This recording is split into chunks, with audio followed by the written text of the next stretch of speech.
देशाच्या कानाकोपऱ्यात भाजपचा होतोय विस्तार। 2024च्या लोकसभा निवडणुकीत भाजप होणार 400 पार। यंदाचा निकाल असणार भगवामय। अमित शहा यांचे प्रयत्न नाही जाणार वाया। आता फक्त विजयी जल्लोषाची आहे उत्सुकता।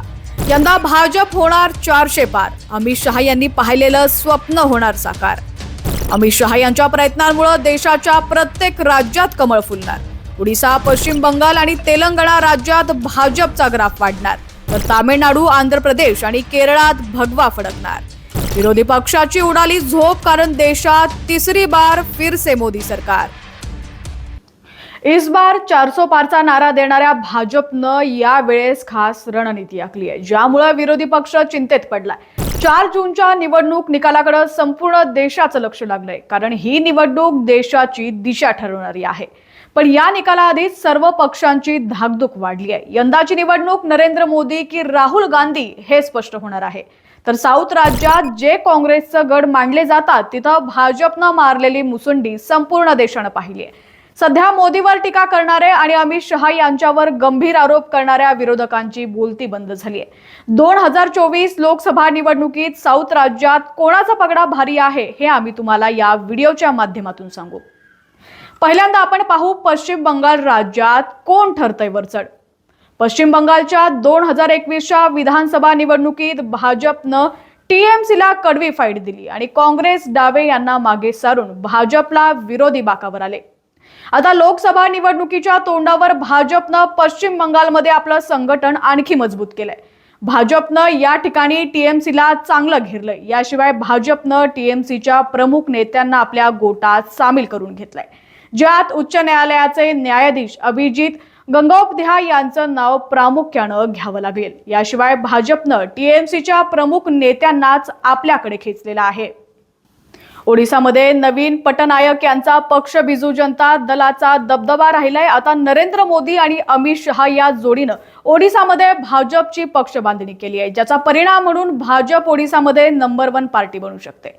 अमित शहा यांनी समृद्ध ओडिशासाठी जोर लावलाय। यामुळेच 2019च्या लोकसभेला भाजप 8 जागा जिंकत ओडिशामधील सर्वात मोठा पक्ष ठरलाय। 2024 लोकसभा निवडणुकीत देखील भाजपनं ओडिशामध्ये अशीच दमदार कामगिरी करेल असा विश्वास आहे।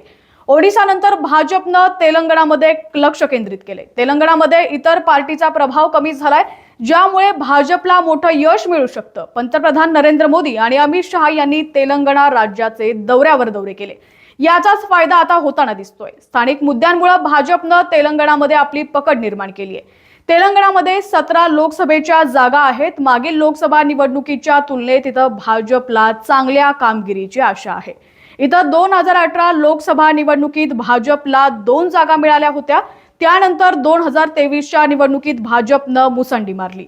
2024 लोकसभा निवडणुकीत तेलंगणात कमळ फुलणार असं चित्र आहे। आता तामिळनाडूची स्थिती पाहूया। तामिळनाडूमध्ये 39 लोकसभेच्या जागा आहेत। या ठिकाणी भाजपला मागील निवडणुकीत एकही सीट जिंकता आली नव्हती, पण 2024च्या लोकसभा निवडणुकीसाठी भाजपनं खास रणनीती आखली आहे। याचा फायदा भाजपला होताना दिसत आहे। भाजप तामिळनाडूमध्ये मोठा जनाधार असलेल्या अण्णामलाई यांच्या नेतृत्वात निवडणूक लढवत आहे। याशिवाय स्थानिक स्वराज्य संस्थेच्या निवडणुकीत भाजपला घवघवीत यश मिळालं। यावरून तामिळनाडूमध्ये यंदा भाजपला मोठं यश मिळेल हे स्पष्ट होत आहे। आंध्र प्रदेशमध्ये देखील भाजपला अपेक्षित असं यश मिळत नव्हतं। यंदा मात्र इथं भाजपनं चांगली पकड निर्माण केली आहे।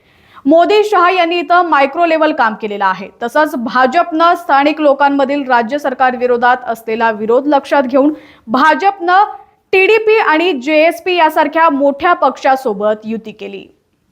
आंध्र प्रदेश नंतर नंबर येतो केरळचा। केरळ हा नेहमी कम्युनिस्ट पार्टीचा गड राहिलेला आहे। केरळच्या वायानुगडमधील राहुल गांधी खासदार होते, पण यंदा केरळमध्ये देखील अमित शहा यांनी कमळ फुलण्याची तयारी केली आहे।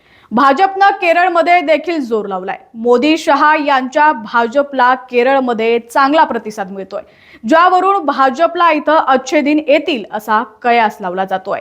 केरळमध्ये अनेक समस्या असताना देखील मोदी, शहा यांनी येथील जनतेला आपल्याकडे वळवण्यासाठी मोठे प्रयत्न केलेले आहेत। 4 जूनच्या निकालात मोदींना केरळमध्ये ऐतिहासिक यश मिळेल असा अंदाज व्यक्त होतोय। काँग्रेसचा गड असलेल्या राज्यात भाजपनं यावेळेस सुरुंग लावल्याचं चित्र आहे। मोदी शहा यांच्या यशाचा हा संपूर्ण चित्रपट 4 जून रोजी रिलीज होईल. संपूर्ण देशाला कल्पना आहे अमित शहा यांचे मायक्रो लेव्हल काम कसं असतं. त्यांना चाणक्य का म्हटलं जातं.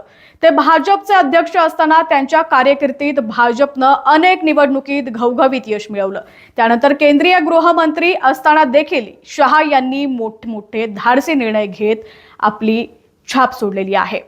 त्यांच्या कामाचा डंका भारतासह अनेक देशात पाहायला मिळतोय. आता तर फक्त 4 जूनची उत्सुकता आहे, पण त्याआधीच विरोधी पक्ष बॅकफुटवर गेल्याचं दिसतंय. 2024 लोकसभा निवडणुकीत भाजपला अभूतपूर्व यश मिळेल. आपल्याला काय वाटतं आम्हाला कमेंट सेक्शन मध्ये कळवा.